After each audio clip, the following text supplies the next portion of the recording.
শুভ সকাল বন্ধুরা, কেমন আছো তোমরা সবাই? আশা করছি সবাই ভালো আছো, সুস্থ আছো, আর আমরাও ভালো আছি। আমার আরও একটা নতুন ব্লগে তোমাদের সবাইকে স্বাগত জানাচ্ছি। তোমরা দেখছো Sangeeta kitchen with happy family. তো আজকে কিন্তু একেবারে ভোরবেলায় উঠে পড়েছি, আর ও সমূহ সঙ্গে উঠে পড়েছে। তো উঠে যখন দেখি তোমাদের দাদা ভাই ফুল তুলে নিয়ে এসছে, আর কিছু জিনিসপত্র এখানে ছিল সেগুলো সরিয়ে দেওয়া হয়েছে, কারণ নাতা দেওয়া হবে। আর আজকে যেহেতু পুজো, তো তার জন্য কিন্তু সামনের দোয়ার যতটা আছে পুরোটা কিন্তু নাতা দেওয়া হবে। প্রতি বছর আমাদের বাড়িতে যেদিন পুজো হয় সেই দিন কিন্তু পুরো দোয়ার নাতা দেওয়া হয়। আর এখন তো বেশিরভাগ জায়গাটা কার্পেট পাতানো থাকে, তো তার জন্য মুছে দেওয়া হয় বেশিরভাগ অংশটা, আর যে অংশটা এমনি মাটি আছে তো সেটা নাতা দেওয়া হয়। আর এই অংশটা কার্পেট ছিল, তো তার জন্য কিন্তু কার্পেট তোলার পর নাতা দিয়েছিলাম, তো কিছুটা অংশ রোদের জন্য ফেটে গেছে, তো সেগুলো একটু ভালো করে কাদা দিয়ে লেপে দিচ্ছি। আর কি বলতো, আজকে যেহেতু পুজো, তো তার জন্য ঘরদোর তো অবশ্যই পরিষ্কার করতেই হবে। তো কিছুটা অংশ নাতা দিয়ে দিয়েছি এখানে। আর তোমাদের দাদা ভাই এদিকে সামনের যে দুয়ারের অংশটা ঘেরা ছিল তো সেটা খুলে দেওয়ার চেষ্টা করছে, কারণ যেহেতু পুজো এখানে ঢাকিও বসবে, বা ঠাকুরমশাই অনেক কিছু জিনিসপত্র বের করবেন, বা আমরা পুষ্পাঞ্জলি দিতে বসবো, তো তখন কিন্তু সমস্যা হয়ে যাবে। তো তার জন্য তোমাদের দাদা ভাই আর আমার বড়দা খুলে দিল দুয়ারটা। আর তারপর কিছুটা অংশ নাতা দিয়ে দিয়েছিলাম, তো কিছুটা অংশ নাতা দিচ্ছি। আর এদিকে মাঝে মধ্যে একটু ক্যামেরাও করে নিচ্ছি। তোমাদের দাদা ভাই এখানে কলা গাছ লাগিয়ে দিচ্ছে, দুয়ারে ঢোকার মুখে দুটো কলা গাছ লাগিয়ে দিয়েছে, আর যেখানে পুজো হবে সেই ঘরের সামনেও লাগাবে। আর ওইদিকে মেজদি আর বড়দির বৌমা বেলপাতা ভালো করে তুলে নিচ্ছে। বেলপাতাটা ভেঙে এনেছিল তোমাদের দাদা ভাই, সেটা ভালো করে তুলে নিচ্ছে। আর মেজদি মাঝে মধ্যে বলছে আমাকে যেন ক্যামেরার মধ্যে না দেখা যায়। আর মেজদি দিল্লিতে থাকে, তো ও এসছে। তো প্রতি বছর এরকম সুযোগ হয় না, যে বছর যেরকম পারে আসে। তো এই বছর ওর বাবার বাড়ির একটা অনুষ্ঠান ছিল, তো এসছিল, তো থেকে গেছে। আর আমরাও বলছিলাম যে থেকে যাও, না বলছিল যে আমরা টিকিট করে এমন এসছি, থাকার জন্যই এসছি। তো যাই হোক, ওখানে ওর ছেলেও বসছে, আর ছেলে বেশ বড় হয়ে গেছে। আর তোমাদের দাদা ভাই কিছু টুকিটাকি কাজও করে নিচ্ছে। ভেতরের দুয়ারটা নাতা দেওয়ার পর তারপর চলে এলাম বাইরের দুয়ারটা নাতা দেওয়ার জন্য। এই দুয়ারটার মধ্যে তোমাদের দাদাভাই গোবর দিয়ে ভালো করে জল দিয়ে ঝাঁটিয়ে দিয়েছিল। তো তোমাদের দাদাভাই বলেছিল নাতা দিতে না, আমি বললাম যে নাতা না দিলে হবে না, তার কারণ হচ্ছে এই জায়গাটায় ঢাকি বসবে এবং ঠাকুরের রান্নাও হবে, তো তার মানে অবশ্যই নাতাটা দিতেই হবে। তো তার জন্যই নাতাটা দিচ্ছি। আর এই দুয়ারটার মধ্যে একটু জল ঢুকে যায় বৃষ্টি হলে, তো তার জন্যই একটু সমস্যাও হয়ে গেছে। আগে এরকম জল ঢুকতো না, তো এখন জল ঢুকে যায়। তার কারণ হচ্ছে সামনের জায়গাটায় মাটি ভরাট করা হয়েছে, বড়দির যেহেতু ঘর হয়েছে, তো তার জন্যই কিন্তু জলটা ঢুকে যায়, একটু সমস্যাও হয়ে যায়। তো যাই হোক, এখন ভালো করে নাতাটা দিয়ে দিচ্ছি। আর এই যে নাতা দেওয়ার শেষে তোমাদেরকে একটু দেখিয়ে দিচ্ছি সামনের যে অংশটা ছিল, তোমাদের দাদা ভাই ঘাসগুলো তুলে দিয়েছিল, সেই অংশটাও ভালো করে জল দিয়ে একটু ঝাঁটিয়ে দিয়েছি। আর এদিকে তোমাদের দাদা ভাই আর বড়দির ছেলে কলা গাছগুলো ভালো করে বেঁধে দিচ্ছে। আর তারপর এই যে আম পাতাগুলো দড়ির মধ্যে বাঁধা হয়েছিল ওইগুলো ভালো করে সাজিয়ে দিচ্ছে। আর সাজানো হয়ে গেলে বেশ ভালোও লাগে, প্রতি বছর কিন্তু একইভাবে হয়ে আসছে আমাদের বাড়িতে। তো তারপর চলে এলাম ঘরের মধ্যে। ঘরের মধ্যে কিছু জিনিস ছিল সেগুলো সরিয়ে ভালো করে ঝাঁট দিয়ে দিয়েছি। তারপর আমি ঘরটা মুছে নিচ্ছি, যেহেতু কার্পেট পাতানো থাকে তো নাতা দেওয়ার কোনো ঝামেলা থাকে না, ঘরটা মুছে নিচ্ছি। আর জিনিসপত্রগুলো বের করতে গিয়ে সমর কিন্তু লক্ষ্মীর ভাঁড় দুটো বেরিয়েছিল। তো এই লক্ষ্মীর ভাঁড়ের মধ্যে তোমাদের দাদা ভাই পয়সাটা ঢুকিয়ে থাকে বেশিরভাগ সময়, তো আমি বলেছিলাম ওর ভাঁড় ওকে ঢোকাতে দাও, তো মাঝে মধ্যে সমও ঢোকাতো। তো এখন আর সেরকম খুচরো পয়সা নেই বলে আর ঢোকানো হয় না। তো যাই হোক, ভালো করে ঘরটা মুছে নিচ্ছি। আর আমাদের এই রুমটা সবথেকে কিন্তু নিচের তলায় আছে। এই রুমের মধ্যে প্রথমে কিন্তু আমার একজন দাদা আর দিদি থাকতো। তো ওরা যেহেতু দিল্লিতে থাকে, বেশি ব্যবহার করে না ওরা, তো তার জন্যই কিন্তু তোমাদের দাদাভাই বিয়ের সময় এই রুমটায় কার্পেট পাতিয়ে ঘরটা রং করে চলে এসেছিলো। আর ওদের যে জিনিসপত্রগুলো ছিল ওপরে ছাদের মধ্যে তুলে দিয়েছে। তো ওদের রুম যেটা, সেটা হচ্ছে তোমাদের দাদাভাইয়ের রুম। তো যাই হোক, তারপরে কিন্তু চান করে চলে এসেছিলাম। আর এখন আলতা সিঁদুর এইসব পরে নিচ্ছি, কারণ ঠাকুরমশাইও চলে এসছেন। ওখানে পুজোর জন্য কিছু সাজিয়েও নিচ্ছেন। যেহেতু গতকালকে সব কিছু সাজানো ছিল, তো আজকে যেহেতু পুজো, তো টুকিটাকি তো কিছু সাজানো অবশ্যই করতে হয়। তো সেইগুলোই ঠাকুরমশাই সাজাচ্ছেন। তো তার মধ্যেই কিন্তু আমি কাপড়টা পরে আলতা সিঁদুরটা পরে নিচ্ছি। তারপর বেরিয়ে যখন দেখি ঢাকি দাদাও চলে এসছেন এদিকে। তো এদিকে কিন্তু ঠাকুরমশাই যেসব জিনিসপত্রগুলো লাগবে সেগুলো কিন্তু ভালোভাবে সাজিয়েও নিয়েছেন। আর সাজানোর পরে বেশ ভালোও লাগছে। এখনও কিন্তু সম্পূর্ণ সাজানো হয়নি, যেহেতু ঘর তোলা বাকি আছে, তো তার জন্য। আর নাফির দাদাও চলে এসছেন, উনিও কিছু জিনিসপত্রগুলো সাজিয়ে নিচ্ছেন।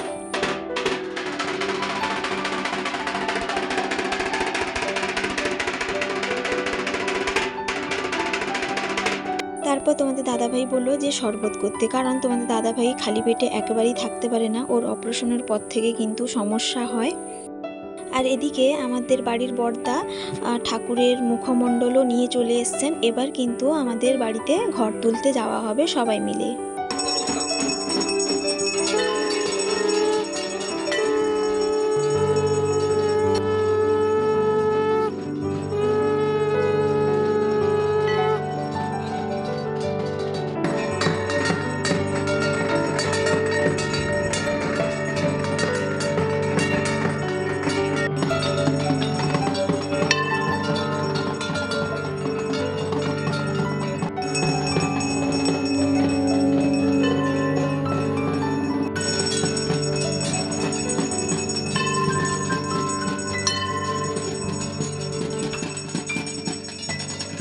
এই যে পুকুরটায় ঘর তোলা হচ্ছে, এটা হচ্ছে আমাদের গ্রামের প্রতিষ্ঠা পুকুর। প্রতি বছর এই পুকুরেই কিন্তু ঘর তুলতে আসা হয়।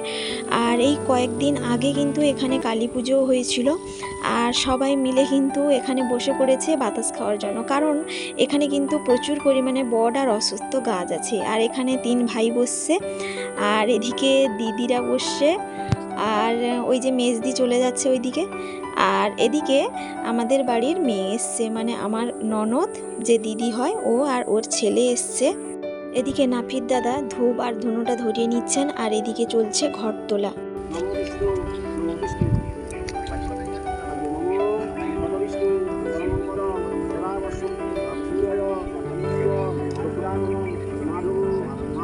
আর পুকুরের চারিদিকটা এতটা সুন্দর পরিবেশ, সেটা বলে বোঝানো যাবে না। যারা সামনে থেকে দেখে তারাই একমাত্র বুঝতে পারে। এখানে এলে বাড়ি যেতে ইচ্ছে করে না, কারণ প্রাকৃতিক পরিবেশটা এতটাই সুন্দর এখানকার। ওদিকে চলছে ঘর তোলা, আর আমি এদিকে সবার একটু ক্যামেরা করে নিচ্ছি। আর শেষদির মেয়ে ক্যামেরার মধ্যে থাকবে না বলে ও চারিদিকটা ঘুরছে, আর আমিও ক্যামেরাটা চারিদিকটা ঘোরাচ্ছি।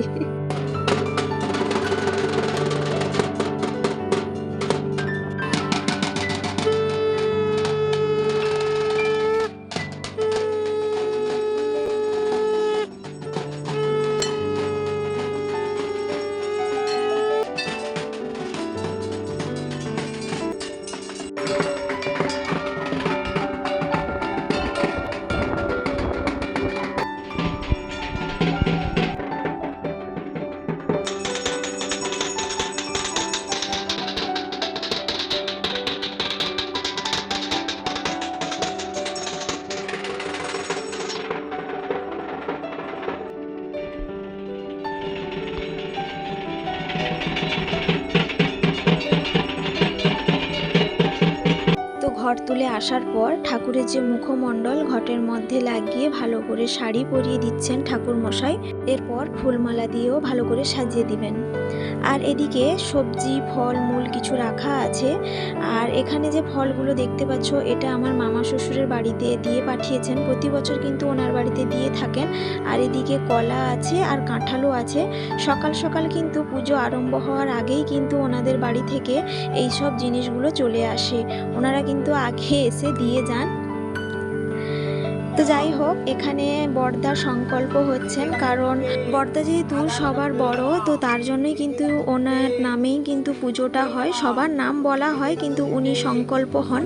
আর আগে যেহেতু শ্বশুরমশাই করতেন, শ্বশুরমশাই কিন্তু সংকল্প হতেন। যবে থেকে শ্বশুরমশাই অসুস্থ হয়ে পড়েন বা আর পারেন না, তবে থেকেই কিন্তু আমার বড়দাই করে থাকেন এই সব কাজগুলো। তো তারপর কিন্তু আমি কিছু ফলমূল কেটে আমার ঘরে যে ঠাকুর রেখেছি ওখানেও পুজো করে দিয়েছি। তো তারপর এদিকে চলছে সবজি কাটা। ওখানে পুজোটা আরম্ভ হয়ে যাওয়ার পর এখানে সবজি কাটা চলছে। তারপর কিন্তু রান্নাটা বসবে, কারণ কিছু আত্মীয় স্বজনেরাও আসছেন, আর বাড়িতেও পুজো হয়ে গেলে বাড়ির সবাইরাও খাবে, তো তার জন্য। আর এই যে দেখতে পাচ্ছ, ঠাকুর মশাই কিন্তু ঠাকুরকে ভালো করে কাপড় এবং ফুলমালা দিয়ে সাজিয়ে দিয়েছেন। আর তারপর চলে এলাম, আমি কিছু ফলমূল নিয়েছি আর কিছু বেলপাতা আর ফুল নেব। তো এগুলো নিয়ে কিন্তু আমি যাব দেশ মন্দিরে, কারণ প্রতি বছর কিন্তু দেশ মন্দিরে আমাদের বাড়ি থেকে পুজো যায়। যেদিন আমাদের বাড়িতে চণ্ডীপাঠ পুজো হয় ওই দিনই কিন্তু দেশ মন্দিরেও পুজো দেওয়া হয়। তো এখানে চলে এসেছি, এই যে দেশ মন্দির তৈরি হচ্ছে, এখনও কিন্তু কমপ্লিট হয়নি। আর এই পুজোটা প্রতি বছর বড়দি নিয়ে আসে, এই বছর আমি নিয়ে এলাম। তার কারণ হচ্ছে আমি ছেলেকে একটু শিব সুস্থান করাবো, তো তার জন্যই কিন্তু আমি বললাম আমি পুজোটা নিয়ে যাব। তো তার জন্যই কিন্তু আমি পুজোটা নিয়ে এসেছি। প্রথমে কিন্তু শীতলা মা আর গণেশ বাবার কাছে পুজোটা দেওয়া হচ্ছে।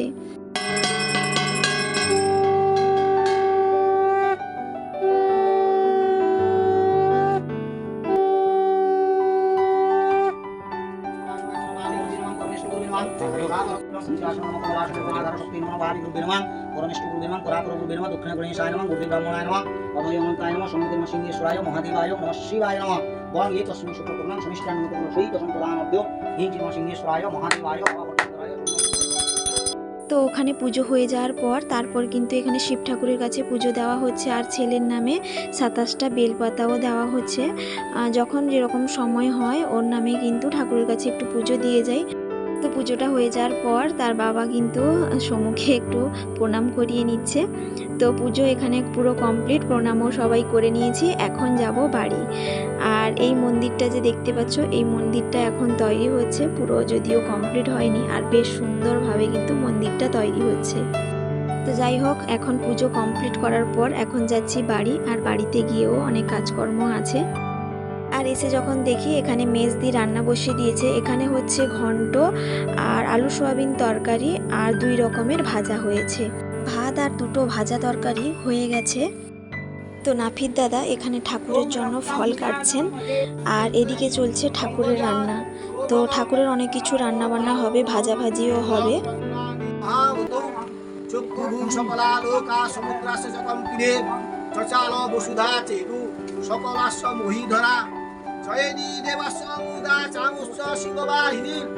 তো বড়দি কিছু সবজি প্রথমে কেটে দিয়েছিল, আরও কিছু সবজি কাটা বাকি ছিল, সেটা বড়দি সবজিটা কেটে দিচ্ছে আর ঠাকুরমশাই রান্না করছেন।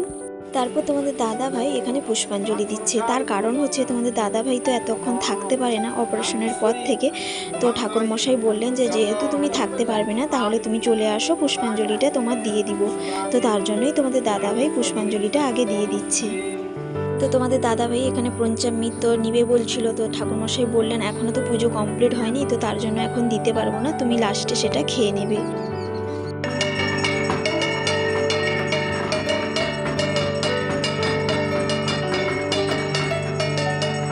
তো ওদিকে চলছে পুজো, আর এদিকে বাড়ির সবার জন্য রান্না বান্না চলছে। এখানে হচ্ছে আলু সোয়াবিন তরকারি, আর প্রথমে কিন্তু ঘন্টটা ছুঁক দিয়ে দেওয়া হয়েছিল। আর এদিকে 2 রকমের ভাজা হয়েছে, ঢ্যাঁড়স ভাজা আর আলু ভাজা। ঢ্যাঁড়স ভাজাটা খুব অল্প হয়েছে, কারণ বাড়িতে বেশি হয়নি, তো তার জন্য।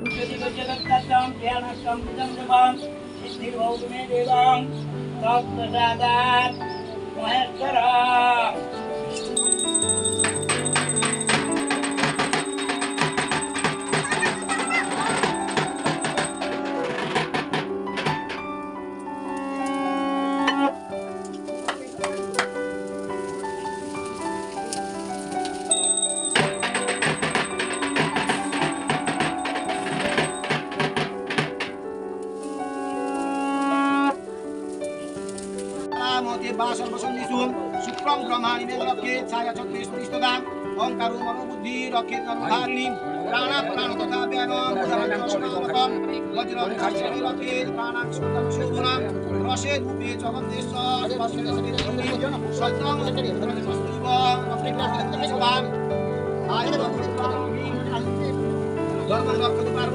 তো পুজো এবং নৈবেদ্য হয়ে যাওয়ার পর ঠাকুরমশাই ফল মূল মিষ্টি লুচি সব কিছুই বের করে দিলেন, বললেন যে এইগুলো নিয়ে চলে যাও, এগুলো আর এখানে লাগবে না। তো তারপর আমরা বসে গেছি সবাই মিলে পুষ্পাঞ্জলি দেওয়ার জন্য। আর এই বছরই প্রথমেই কিন্তু একটু তাড়াতাড়ি হচ্ছে, এখন প্রায় 4টা সাড়ে 4টা মতো বাজে, না হলে কিন্তু 5:30 মতো হয়ে যায় পুষ্পাঞ্জলি দেওয়া। কারণ কালকে রাতে কিন্তু ঠাকুরমশাই সব কিছু সাজিয়ে গুছিয়ে দিয়ে গিয়েছিলেন, তো তার জন্য কিন্তু আজকে সকালে পুজোটা তাড়াতাড়ি আরম্ভ হয়ে গেছে, তো তার জন্যই কিন্তু খুব তাড়াতাড়ি আমরা পুষ্পাঞ্জলি দিতে পারছি।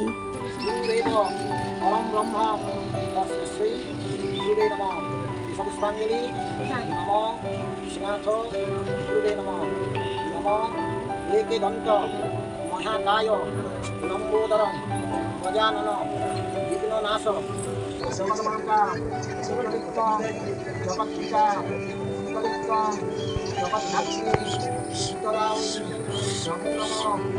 मदिदास सन्नल्ल रत्नस्थ भोलानाथ मदिदास सन्नल्ल रत्नस्थ रतन कुमार मदिदास सन्नल्ल रत्नस्थ योग प्रशमन सामनाब्दे अनन्न विद्यदान सहवस्त्र श्री विष्णु शैवक। তো এই যে প্রসাদগুলো দেখতে পাচ্ছ ঠাকুরের কাছে সব কিছুই লেগেছিল, তো পুজো হয়ে যাওয়ার পর ঠাকুরমশাই বের করে দিয়েছেন। এখন ঠাকুরমশাইয়ের জন্য আমি আর আমার মেজদি থালার মধ্যে বেড়ে নিচ্ছি। তো সব প্রসাদই কিন্তু দেওয়া হবে এবং এর সঙ্গে মিষ্টি এবং চিড়ে এইগুলো দেওয়া হবে, দই দেওয়া হবে। আর ঠাকুরমশাইরা একটু চিড়ে খান লাস্টের দিকে প্রসাদ খাওয়ার পরে, তো তার জন্য চিড়ে আনা হয়েছে। তো এখন আমি আর মেজদি ভালোভাবে থালাগুলোকে সাজিয়ে নিচ্ছি। এখানে 3 জন ঠাকুরমশাই আছেন আর নাফিদ দাদা আছেন, আর ঢাকি দাদা কিন্তু ভাত খেয়েছেন, তো উনি বাড়ি চলে গেছেন, উনি আর থাকলেন না। আমরা ভেবেছিলাম প্রসাদ দেবো লাস্টে ঠাকুরমশাইদের দেওয়ার পরে, তো উনি কিন্তু থাকলেন না, তার আগে কিন্তু চলে গেছেন। তো প্রসাদ থালাগুলো বেড়ে দেওয়ার পরে ঠাকুরমশাইদের এখানে খেতেও দিয়েছিলাম, তো ওনাদের ফলমূল মিষ্টি খাওয়া হয়ে গেছে প্রায়। এখন চিড়ে আর দইটা দিয়ে এলাম, ওনারা মিষ্টি দই খান না, তো তার জন্য টক দই দেওয়া হয়েছে। তো তারপর আমি একটা থালার মধ্যে আমি তোমাদের দাদা ভাইয়ের জন্য আর সমুর জন্য এখানে একসঙ্গে প্রসাদটা বেড়ে নিয়ে এসেছি। তোমাদের দাদা ভাই বললো একটু দেরি হবে, ও কিন্তু ভাত খেয়ে নিয়েছে আর সমু একটুখানি খই নিয়েছে। তো যাই হোক একটুখানি ফল খেয়ে নিচ্ছি, আর একটুখানি ফল খাওয়ার পর ভাত খেতে বসে গেছি। তো ভাত খাওয়ার পরে প্রসাদ বাড়তে চলে এলাম, কারণ পাশাপাশি যেনাদের বাড়ি আছে ওনাদের বাড়িতে একটু প্রসাদ দেওয়া হবে আর আত্মীয় স্বজনের বাড়িতেও প্রসাদ দেওয়া হবে। তো যাই হোক বন্ধুরা, ব্লগটা এখানেই শেষ করছি। কেমন লাগলো অবশ্যই জানাবে, যদি ভালো লাগে একটা লাইক দিতে ভুলো না। আর যারা এখনও সাবস্ক্রাইব করোনি প্লিজ একটা সাবস্ক্রাইব করার অনুরোধ রইল, আর যারা অলরেডি সাবস্ক্রাইব করে দিয়েছো তাদেরকে অসংখ্য অসংখ্য ধন্যবাদ। তো সবাই ভালো থাকবে, সুস্থ থাকবে, আবারও দেখা হবে।